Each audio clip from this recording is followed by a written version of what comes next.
The Clockwork Mouse Part 2. Now the Clockwork Mouse lay at the bottom of the tree for many months until autumn came, and it covered the whole area with leaves, and it was hidden from sight. Nobody could see it. Now, then what happened? One day it was remembered, when it was remembered that Jimmy's mother, she decided to clean his cupboard and his toy cupboard, and she wanted to clean the room and have his old carpet removed and a new one to be put in its place. So the carpet fitter came and he found something stuck in the crack of the floorboards. So he gave it to the mother so she could find out what was that. So the mother, Jimmy's mother, she gave this thing to this little brass key was found there.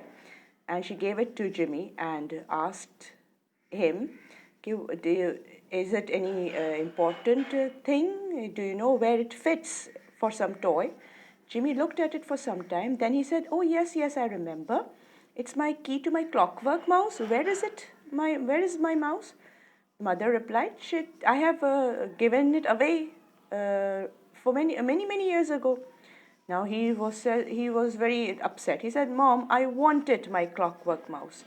But mother said, Jimmy, you are 14 years old now, and still you're acting like a 7-year-old boy.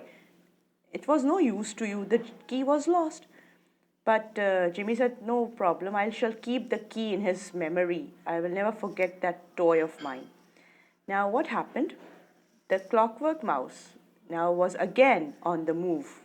A grey squirrel came in the forest. It was searching for some hidden acorn. Squirrels are in the habit of burying acorns, and it came to search for it, and it came upon the clockwork mouse.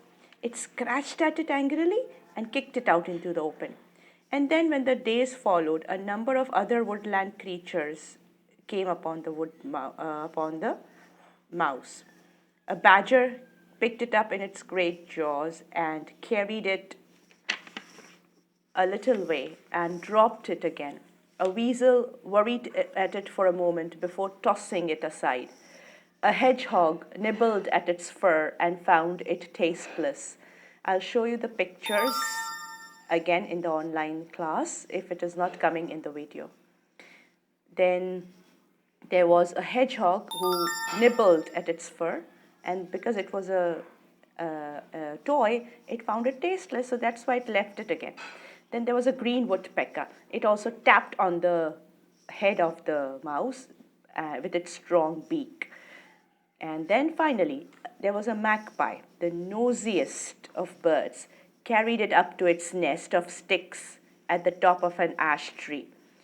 Ash tree, she had a nest on top of it, and magpies are supposed to be very nosy. They poke around everything. They want to check out everything. That's why it's known as a nosiest bird.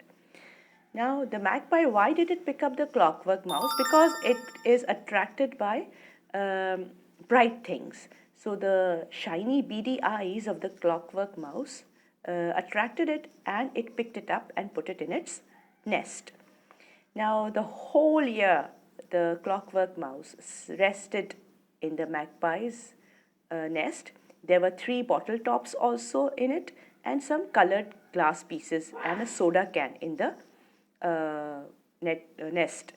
Now, the end part, during that last part of the winter, end part of that year, there were very big storms coming, and in one of them, this ash tree, strong winds were blowing, storms in the forest, so it blew down the ash tree, and the nest definitely fell down with it. Now, there for many more months, the clockwork mouse laid patiently, safely in the tangle of the fallen branches, until one day some woodcutters came up to the forest to cut the trees. Now, one of the workers who was cutting the branches, he said, hey, here's a nest of the bird, and it's all in one piece, it's not broken, and see, there is a mouse in it. the other woodcutter said, "Is it a real mouse?" He said, "No, no, wait, let me check. No, it's so real looking, lifelike, but it's not a real mouse, it's a toy. See, it's a clockwork mouse. There's a hole also at the side. How had it got up here?" He was very surprised. Okay, how did this toy got in the nest on top of a tree? And he put it in his pocket. Now, on that day, Jimmy's father talked to Jimmy that he had ordered a load of logs. He had some work for some work, and they would be delivered to his house. Some people were cutting, he said that they were cutting up the trees that were blown down in the woods next to the field where the rubbish dump was supposed to be. Now, the rubbish dump was also removed and it was filled. The rubbish dump was also replaced. So Jimmy's mother said that she was not at home on that day. But Jimmy says, "Yes, I am here. I'm not going to school today. I'm revising. So I'll see to the delivery. I'll pick up the logs." He's now 14 years old, so he can take care of these things. So later, when the woodcutter came, he unloaded the logs. Jimmy gave the money. His father had given it to him. He said, "Half a tick." That means wait a minute. And because he said there will be some change to give. And when he put his hand in his pocket to take out the change, this clockwork mouse also came out with it. And he said, "Oh, look at this. I found this in the nest among the fallen trees." So Jimmy asked, "Okay." So that was very much surprising for him also. The woodcutter said, "Yeah, you will never believe it. It was in a bird's nest and very safely in the bird's nest lying, which was fallen down from top of the ash tree. And this is the wood we have cut from, the logs we have cut from that ash tree only."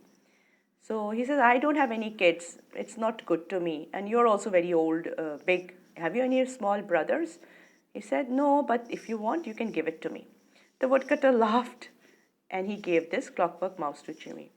Now he brought it inside Jimmy and he was surprised. Said, "Are you my clockwork mouse after all these years? Have you came back to me?" And he said there is only one way to find out. He brought out his key and brass key and tried to put it inside. But the brass key fitted.